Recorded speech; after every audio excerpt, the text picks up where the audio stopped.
Alright, welcome to our 2021 RPOD 195. We'll start right in the back bumper here. So you got these squeezy bump caps. If you just kind of squish them, pull them out, come right out.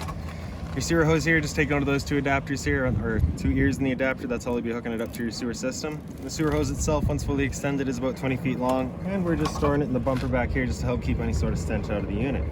For putting them back in, you just kind of press the caps back into place, and that's that. On the side here, we've got just your short cord here, so you got that little notch in the bottom corner. It's going to line up with that one right there. Just kind of press it into place, little 1/8 turn to lock it down. Take that threaded collar, thread it into place to really lock it down. As you follow that cord back, you can see we've got a standard 30 amp end right there for you. On most campsites, you're going to have that. You can plug straight on in and we're good to go. But as you can see here, we do have the adapter that we leave you with as well to go from your 30 down to a 15 to plug into a standard household outlet, just in case you want to charge your batteries or run your fridge. In this corner, as well as in each corner of the trailer, you've got these stabilizer jacks here. So what they'll do is they'll just run down, contact the ground, give it another turn or so just to firm them up, and they'll just get rid of all that bounce and sway that you got in the unit right now. Right beside your power cord is your cable and satellite inlet. So you're just going to take a coax cable, plug it into there, and that'll fire up at your TV location. Back here, we've got your gray tank access. So you just got that little cap there, just pull that off. It's got the same two ears that your hose had. It'll be attached in the same way. Just press it in, turn it, locks into place. Gray valve there letting us know we're controlling our gray tank. So gray tank's filled from your sinks as well as your shower. So that's going to be your cleanest water. When you're dumping that, you're going to want to dump that after your black, which is just right up front here. Alright, so exact same deal here. It's just got the two ears, same thing. Press it in, there you go. When you're dumping your tanks, you're going to want to dump this first. This is filled from your toilet, so you pull that valve, allow that to drain out. Once that's done, you go and do the gray last. Right up front here, you've got your freshwater tank fill. So you just pop that cap off, take your water hose, plug it into there, turn on the water, and that'll fill up your freshwater tank.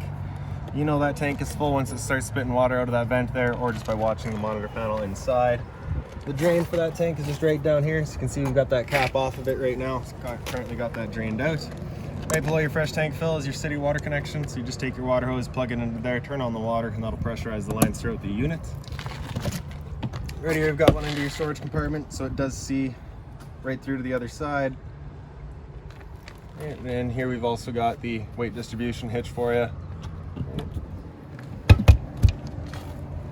Close that up and around to the front. This little bread box there is your battery disconnect switch. So you can see we're currently switched on.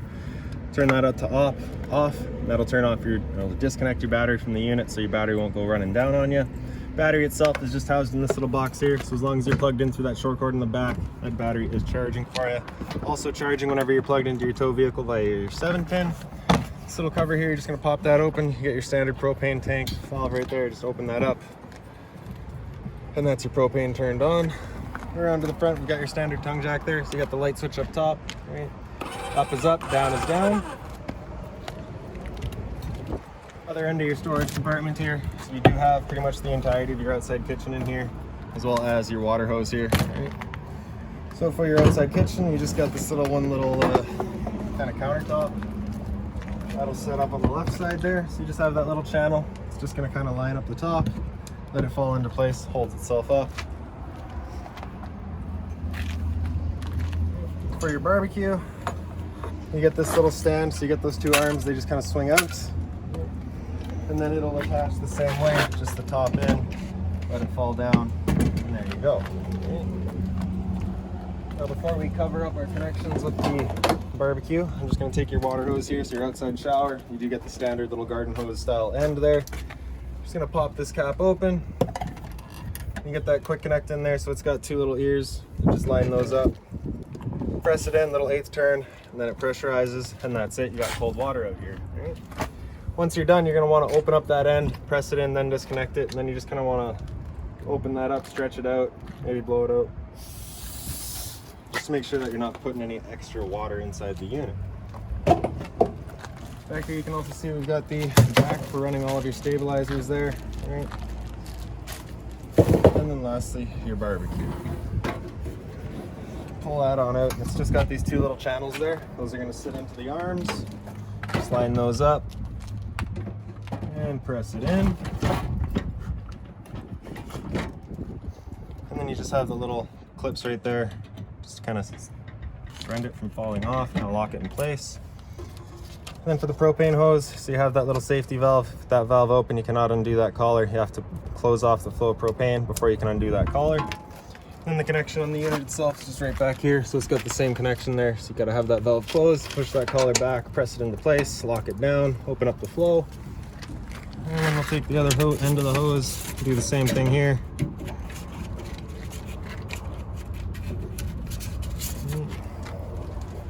And then you're just gonna take this knob here, kind of look in, and you can just turn it past light.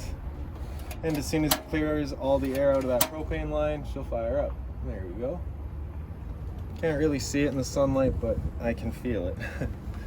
Once you're done, we'll turn that back off. And on the left side here, you just have that little grease trap. So you're just gonna wanna empty that out every now and then, right? And then we're just gonna undo the little clips.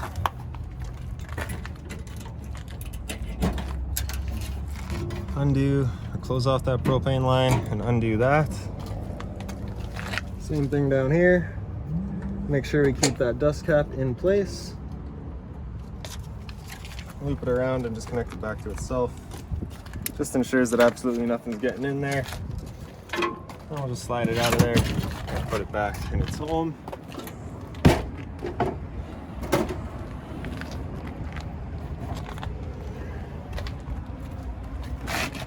Arm up, fold it in, same thing on the other side. And then up and out. That's all there is to it. Same thing here.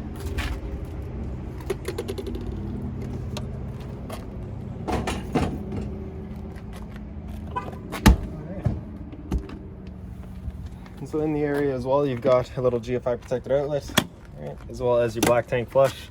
So you may notice over time you've dumped your black tank, you know for a fact it is empty, but your monitor panel is still reading 1/3 or 2/3, whatever it may be. What you're gonna do is just take your water hose, plug it into there, open up that black valve, turn on the water, and that'll just flush out that tank, getting rid of any sort of debris that might be causing your issue. To the very back of the unit, you just got a vent for your fridge here, nothing back there for you to worry about. Below that's your hot water tank, so just get that keyway, just line that up and it pops on open. For turning it on with electricity, you just got that switch down in the bottom corner there. For turning it on with propane, it's a switch inside the unit. Once we get there and do go over that firing it up on propane, I will go over a reset procedure, and the button that I'll refer to is just right here. Before you ever turn it on, whether it be with electricity or propane though, you just want to hit this valve right there, make sure that shot of water comes out. A little bit of water coming out there is just letting you know it is full and it's safe to fire it up. You're not going to burn anything out by doing so. Low point drains for the unit, just right down here. You get those two little black valves there. So the purpose of those would just be if you wanted to drain out the water lines, say for winterizing, or if you just wouldn't want your water going stagnant or stale. Down here we got the exhaust for your furnace, so you just want to make sure nothing's blocking that off. It does get hot. And up here we've got a vent for your stove. So of course propane stove is putting off fumes whenever you're using it, so you just want to make sure that this guy's open and the fan inside turned on, evacuating all of those fumes. Then lastly would just be your ladder out here, as well as your spare tire. For your assist handle, just up 90 degrees, pops into place. Grab your step, pull it on out, and flip that last step over. And then you'll get a set of keys. You can open her up and head on inside. So when you first get inside, right in on your right is a fire extinguisher. So standard, pull the pin, point, and shoot. Beside that, we've got your Pet Edition bowls here. All right, some pet bowls there. A couple of hangers for coats or whatever. And then right here, you've got your monitor system. So in the bottom right, we got your water pump. Turn that switch on, turns on your water pump, drawing out of your freshwater tank to pressurize your lines. And on the left, you've got your water heater control. So we'll turn that switch on, that little red light there will come on, letting you know the ignition sequence will start. Once that sequence is started, that light will go out. And it'll try 3 times, and if after that 3rd try it hasn't fired up, that's when we'll be going out and using that reset button that we'd shown you.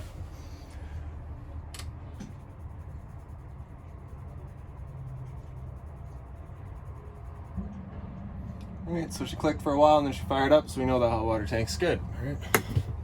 Right above that, we've got your actual monitor system. So on the bottom there, we got battery. So you can see we're currently C for charging right now. As you use that up, it'll go to G for good, F is fair, and L is low.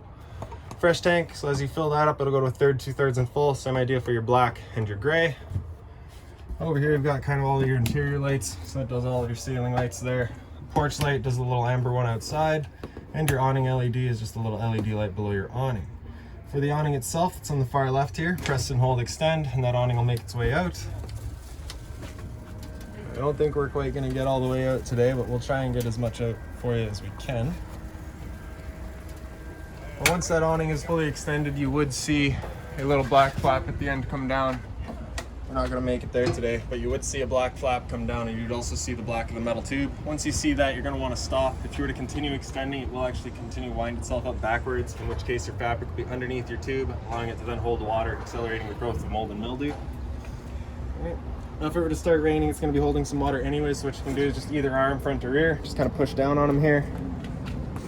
And it changes the pitch of the awning out at the head, allowing water to then run off. If you like that angle better, because it does give you more shade, you can do the same thing at the front. Once we're done, we're just going to press and hold or track. That awning will make its way back in. And one thing to keep in mind with your awning is once you get up to about 15-20 kilometers an hour wind, you just want to bring it back in, just so that you're not running the risk of bending your arms.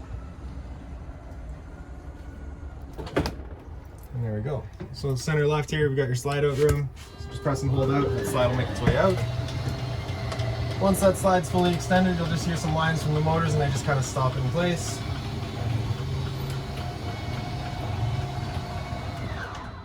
Just like that. So right behind me, we've got your fridge here. So you can see we're currently running on auto. So that auto is first going to use AC power. If AC power is taken away, it'll automatically flip over to gas.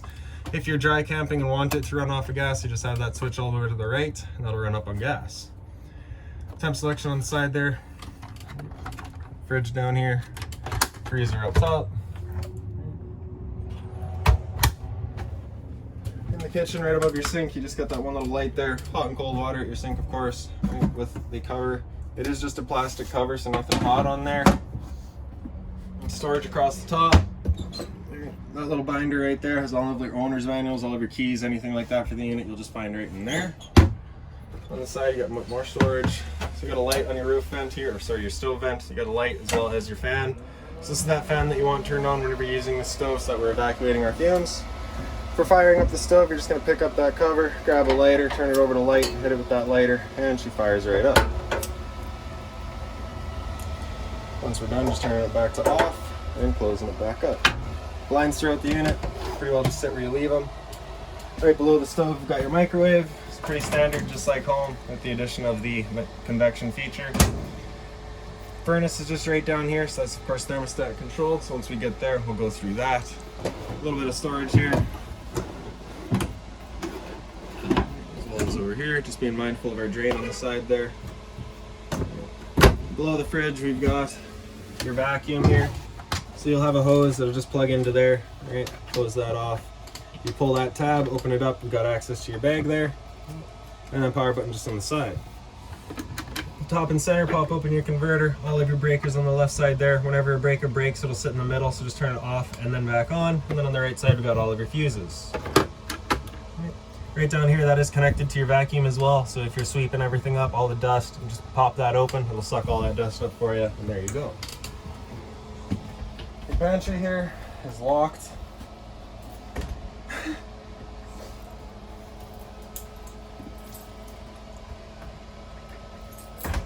Alright, so there's your pantry. So all of those shelves will just kind of move up. You can see they do have all the different adjustable locations.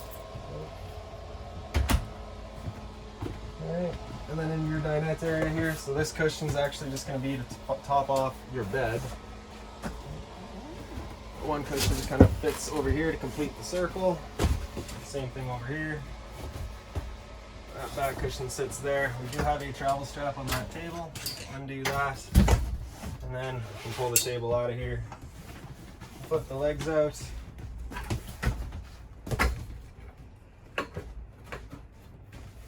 And it just sits between the two ends here.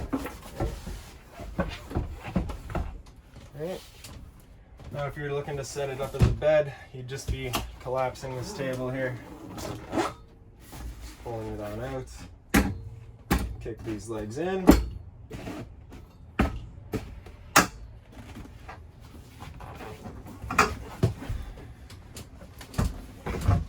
And setting it down across the two. And then fill it with this cushion here. Right. For travel though, you do need it back up. So just flip that back over, set it into place, grab the travel strap, and tie it back down.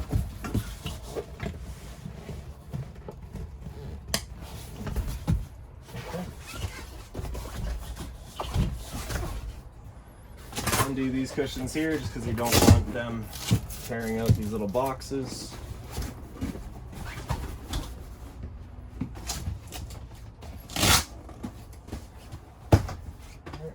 And the emergency exit. So you just got the two little red handles, pull those up, flip the window out, and out you go.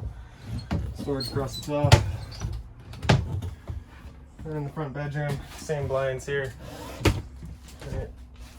USB charging as well as a power outlet. A little bit of closet space here. Light switch on the side turns on that light as well as the light in the other closet there.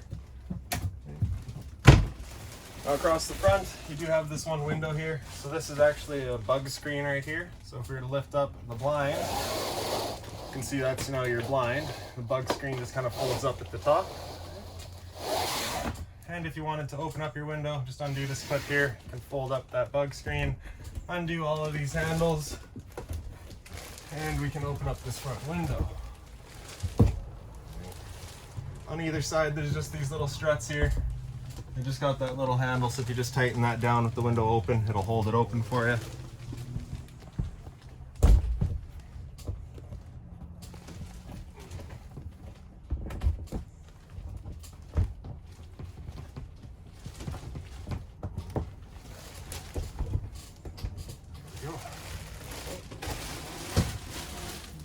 Then on this side, you got the same power outlet, USB outlet, and the closet space there. A little bit of storage up here. Right behind my head, we've also got your stereo. So the power button there, turn it on. And if we just hit mode, you can go through our modes. So HDMI right in the front there. FM. Seat is just in the back corner there.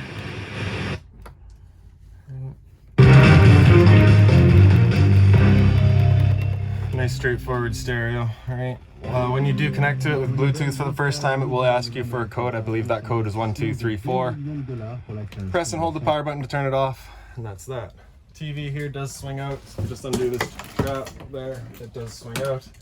Right behind it, you've got access to your cable and satellite outlet on the top, antenna outlet in the bottom. This little booster button right there, if you turn that on, turns on that red light, just letting you know that antenna is turned on, activated, getting the best signal it can. Pressing it back in, put the travel strap back across it, and off you go. So up on the wall here, you got your thermostat.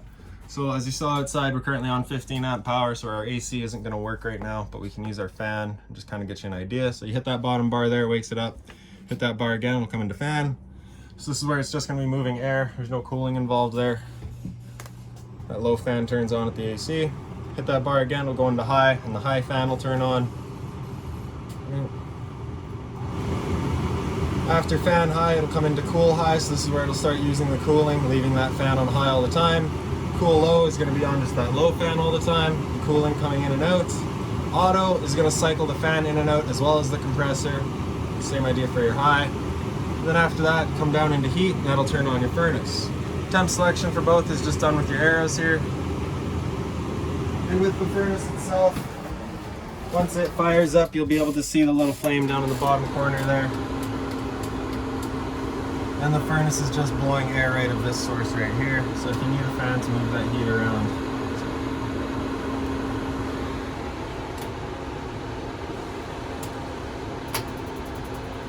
Alright, there we go, so it's fired right up. And you can just see that blue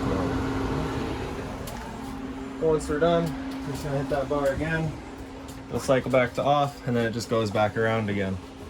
Down on the floor, we've got your LP detector, so propane's heavier in there. Sit on the floor, this guy will detect it and start going right off. Into your bathroom, light switch is just up on the wall. GFI protected outlet there, so test on the bottom, reset on top. Toilet here, the little flusher right in the front. Right above my head, you got a max fan here, so you just pull that handle down to unlock it, and you can turn to open. And then in the back corner here, you got your different fan speeds, 1 through 4. And then beside that's just back off. Once you're done, just turn to close and lock it back into place. medicine cabinets here, so you can see you do get a little toilet chemical sample there. So you're just going to take that whole bottle basically once you've used your toilet a couple of times and just pour that whole thing down there. It'll just help break down and degrade whatever's in there. And then down below we've got the toilet paper dispenser, so we don't install that just because location is entirely personal preference. Hot and cold water at your sink, a little bit of storage below, just being mindful of our drains. And then for your shower, pretty straightforward, basic, standard, with the addition of the aquamizer, I believe they call it. So with it down like this, it is using your shower head. If you were to flip it up, it'll just recycle that water back into your freshwater tank. Purpose of that being is if you're out dry camping, you've only got so much water, you don't want to be wasting it while you're waiting for your shower to get hot. All right. Really, I believe that's about it. So if you've got any other questions on the unit, please feel free to give us a call, 204-237-7272.